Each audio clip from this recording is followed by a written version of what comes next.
हामीले समग्र मगरहरू जहाँ भेट्दाखेरि पनि जस्तो अवस्थामा भेट्दाखेरि पनि एक मगरले अर्को मगरलाई चाहिँ सम्मान गर्नुपर्ने अवस्था हुन्छ र जरुरी पनि छ। तपाईँहरूलाई गर्व लाग्दैन आज एउटा मगरको छोरी, एउटा युवा अवस्थाको एउटा मगरको छोरी तपाईँको जिल्लाभरिमा हामीले एउटा बल्ल बल्ल उपप्रमुख पाएको छौँ। योभन्दा अगाडि हामीले मेयर पाएको थियौँ। मैले उहाँहरूको सबैलाई जानकारी गराएको थिएँ। मलाई केही साथीहरूले भन्नुभयो तपाईँहरूको उपस्थिति अलिकति कम देखियो के हो, तपाईँहरूले जानकारी गर्नु भएन भनेर भन्नुभयो। तर विभिन्न सङ्घ संस्था जहाँ जसरी आबद्ध भए पनि सबभन्दा धेरै साथी भाइहरूलाई चाहिँ समन्वय गर्ने, फोन गर्ने, सरसल्लाह लिने मान्छेमा पर्छु जस्तो लाग्छ। तर उहाँहरूले हामीले गरेको सम्मानजनक गरेको निमन्त्रणलाई पनि उहाँहरूले लाभ मान्नुभएको छ। यसमा नेपाल मगर सङ्घ जिल्ला समिति रामेछापको एकदम घोर आपत्ति जनाउन चाहन्छु।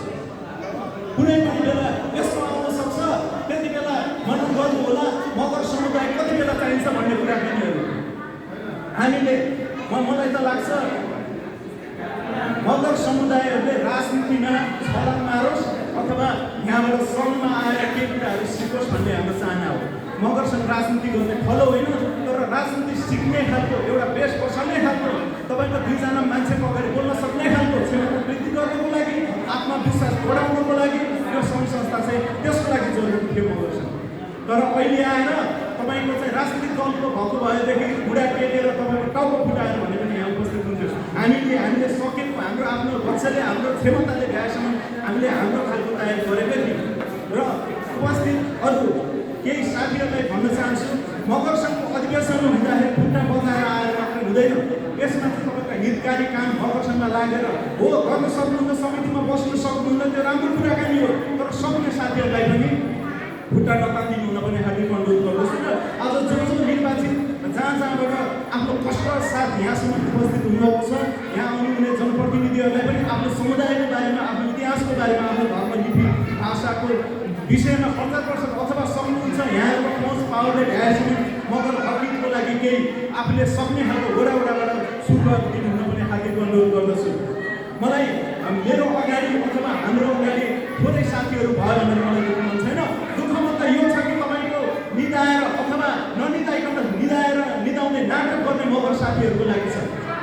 किनभने यो खालको मौकाहरू अथवा यो खालको व्यवस्थापन गरेर भोलिको इतिहासमा कुनै मगर समुदायले सम्मान गर्दै गर्दाखेरिको अवस्थामा उहाँहरूले आफ्नै तरिकाले लाग्नुहुन्छ। मलाई थाहा छ हामीले यहाँलाई चन्दा असुल गर्नु भएन, तपाईँहरूलाई सम्मान गर्दैछौँ, यसरी दिनुहोस् उसरी दिनुहोस्, हामीलाई खर्च यहाँ भएन उहाँ भएन, हामीले त्यो भनेको छैन। हामीलाई त यति मात्रै हो कि जिल्लाभरि कलेक्सन गर्दाखेरि 34-35 जना मगर हुनु नै हाम्रो लागि गर्वको कुरा हो। र अर्कोचोटि केही नभए पनि तपाईँको जिल्लाभरिमा 100 जनाको हाराहारीमा मगर जनप्रतिनिधिहरू भएर भन्ने कुरा सुन्न पाउँ भन्ने मेरो अथवा नेपाल मगर सङ्घ जिल्ला समितिको चाहना हो। भन्दै म धेरै कार्यक्रम लगभग हामीले ढिलो नै सुरु गरेको हो र अब लगभग अन्तिम चरणमा छ। र जति बाँकी सम्मान हुनुपर्ने अथवा हामीले निमन्त्रणा गरेर अथवा नभ्याएर आउनु भएन अथवा भ्याएर बुझ पचाएर आउनु भएन, मगर सङ्घबाट के पाइन्छ भनेर चाहिँ बुझ पचाएर आउनु भएन, उहाँलाई पनि हामीले एउटा विशेष कार्यक्रम गरेर चाहिँ उहाँलाई यो हाम्रो सम्मान पत्र चाहिँ उहाँलाई प्रदान गरिनेछ। त्यो अवधिभर हामीले कार्यालयमा चाहिँ सम्मान पत्र राख्नेछौँ र यहाँ जहाँबाट सम्बन्धित हुनुहुन्छ उहाँलाई यो सूचना पुर्याइदिनुहोस् कि मगर समुदायले उहाँहरूले अथवा बुझेर मगर समुदायलाई अलिकति तपाईँको प्रगतिशीलतिर लानको लागि केही पाइला चाल्नुपर्ने ठाउँमा एउटा मगर समुदायकोबाट चाहिँ तपाईँको एउटा सामान्य एउटा संस्थाबाट चाहिँ तपाईँहरूलाई चाहिँ हामी यसरी सम्मान गर्छौँ, आउनुहोस् भन्दाखेरि आउनुहुन्न भने हाम्रो देशमा भन्नु आपत्ति केही पनि छैन। र बाँकी भएको अथवा यस्तो पनि हो, मलाई त यो पनि अचम्म लाग्छ कि हाम्रो साथीहरू जुन गाउँपालिकामा हुनुहुन्छ, जुन नगरपालिकामा हुनुहुन्छ, एकजना एक्लै मुसु हाँस्दै भित्र छिर्नुहुन्छ। त्यो होइन, एकवटा गाउँपालिकाबाट मात्र 5-5 जना लिएर आउनु भएको भए खाने बस्ने व्यवस्था अथवा हामीले गर्नुपर्ने कुराहरू त हामी गर्थ्यौँ र प्रचार नभएको पनि होइन। तर उहाँहरू एक्लै मुसु हाँस्दै हलभित्र छिरेको देखियो। यसमा केही पनि छैन। विशेष गरेर आजको कार्यक्रम सफल पार्नको लागि यसै संस्थाका को सदस्य शुक्र मगर र नेपाल मगर महिला मगर सङ्घका केन्द्रीय सदस्य तथा जिल्ला समितिका अध्यक्ष तारामय रहेका मगरजीलाई पनि धेरै धन्यवाद दिन चाहन्छु। र कलाकार भाइ बहिनीहरूसँग अस्ति पनि समन्वय भइरहेको थियो, यहाँ सम्पूर्णलाई पनि धेरै धन्यवाद दिन चाहन्छु। म अझ थोरै के बताउन चाहन्छु।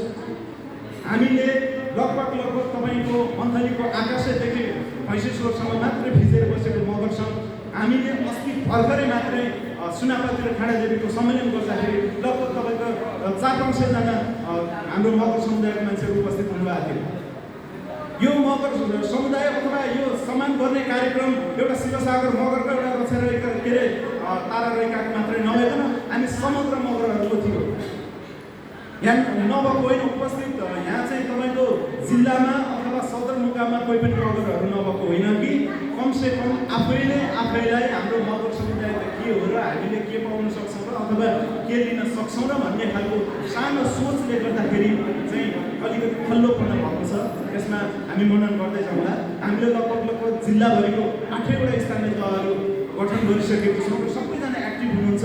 दोरम्बा गाउँपालिकाले ऐतिहासिक एउटा भव्य कार्यक्रम गरेका छ र विभिन्न रामछाप नगरपालिका निकुतामा कोशी विशेष गरेर अस्ति भर्खरै खाडादेवी सुनापातीहरूले पनि भयङ्कर कार्यक्रम गरेको छ। एउटा गाउँमा कार्यक्रम गर्दाखेरि एउटा गाउँपालिका स्तरमा कार्यक्रम गर्दाखेरि 500जना जुट्नुहुन्छ। एउटा जिल्ला सदरमुकाममा कार्यक्रम गर्दाखेरि हाम्रो समितिको साथीहरू सुतेर बस्नुहुन्छ अनि 20-50 जना जम्मा हुँदाखेरि उहाँहरूले भन्नुहुन्छ यति नै हो।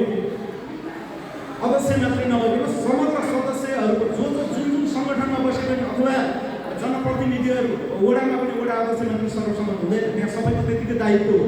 पालिकामा पनि पालिका प्रमुख मात्र होइन, उपप्रमुख मात्र होइन, सबैको त्यहाँ कार्य समितिको कार्यपालिकाको सबैको त्यतिकै दायित्व हो। तर हामी अझै पनि बुझ्दैन, हामीसँग जनचेतना नै छैनौँ, हामीले के दिन्छौँ, हामी आफैले बुझेका छैनौँ, के बुझाउँछौँ। यही हो त हाम्रो मगरहरू 21औं शताब्दीमा अहिले चाहिँ तपाईँको छलाङ मारिसकेको छ। देशले कमसेकम राम्रो कुरामा नभए पनि विभिन्न भ्रष्टाचार खाँदाखरी इत्यादि के कुराहरूमा त छलाङ मारिसकेको छ। टाटो हुनुपर्ने नि मगरहरू पनि, तर त्यो देखिन्न भन्दै यहाँ सम्पूर्ण जति पनि उपस्थित हुनुभएको छ मेरै समितिको साथीहरूलाई पनि के भन्न चाहन्छु भने कुनै पनि हामीले कुनै कार्यक्रमको आयोजना गर्दाखेरि यो कार्यक्रमको आयोजना भनेको हामीले 1 महिना अगाडिदेखि तयार गरेका थियौँ। मिटिङ बस्दाखेरि पनि यति मान्छे उपस्थित हुनुभएको थियो, ताली पठाउनु भएको थियो, गर्नुपर्छ भनेर उनीहरू थियो। तर केही साथीहरूले समय नै बिर्सिनुहुन्छ, कार्यक्रमको तालिका नै बिर्सिनुहुन्छ। यसले के गर्छ त भन्दाखेरि हामी धेरै पछाडि परिरहेका छौँ भन्ने कुरा चाहिँ यहाँ प्रश्न हुन्छ। अरू खास अब जति कुराकानी गरेर यस्तै हो। अब हामीले चाहिँ बिस्तारै अब स्थानीय तहहरू जति पनि गठन हुनुपर्ने गरिसकेको छौँ। अब यसै गरी हामी मगर परिवार नेपालबाट चाहिँ 20 लाख प्रति किताब छाप्ने भन्ने ठाउँमा पनि त्यसमा पनि म प्रवक्ता छु, हामी त्यसमा पनि लागि परिरहेका छौँ। अब हाम्रो छुट्टै कार्यालय चाहिन्छ भनेर हामीले तारानाइका दिदीकै सहयोगमा हामी सबैजना लागि परेर उहाँकै घरमा पनि हामीले नेपाल मगर जिल्ला समिति रामेछापको मन्थली नगरपालिकाको र महिला मगर महिला सङ्घको संयुक्त अफिस छ। हामीले त्यो अफिस चाहिँ किन सञ्चालन गऱ्यौँ भनेदेखि मन्थलीमा यसरी गरेको छ, हाम्रो मगर समुदायहरू लेकबाट बेसीमा झर्दाखेरि चाहिँ पुरै एकैचोटि गर्मीहरूलाई गाह्रो होला, त्यो रेस्ट गर्ने बाटोमा पनि हो। हामीले सोफा कुर्सी टेबलहरू अथवा खानेपानी हरेक कुराहरू व्यवस्था गरिन्छ। त्यो साझा मगरहरू हरेक मगरहरूको साझा सम्पत्ति हो। त्यहाँ गएर पनि यहाँले आफ्नो कार्यालय अथवा हाम्रो मगर समुदायको कार्यालयमा त्यहाँ गएर रेस्ट गर्नु सक्नुहुन्छ। तपाईँलाई एउटा होटलमा छिर्दाखेरि एउटा कोक खानुपर्ने हुन्छ अथवा खाजा खानुपर्ने हुन्छ, 2-4 सय खर्च गर्नुपर्ने हुन्छ, त्यो वातावरण अथवा हलाकुसारी पनि हुन्छ भनेर हामीले त्यो स्थापना गरेका छौँ। र विभिन्न मगरलाई आवश्यक कुराहरू पनि हामी विस्तार गर्दै जान्छौँ भनेर चाहिँ हामी लागि परेको। र यहाँ जति पनि हुनुहुन्छ जो हुनुहुन्छ यहाँले के गर्नु पऱ्यो भने हामीले गरेको अभियानलाई साथ दिनु हुनेछ भन्दै आजको कार्यक्रम जति जस्तो छ त्यस्तै सबै भव्य बनाउनु हुन जसले जहाँबाट जति योगदान गर्नुभयो यहाँ सम्पूर्णलाई धेरै धेरै धन्यवाद दिँदै आगामी दिनहरूमा पनि यस्तै सहयोगको अपेक्षा गर्दै मेरो केही भनाइहरू यो अन्त्य गर्न चाहन्छु। हस्त नमस्कार। छोडले जेलो सेमी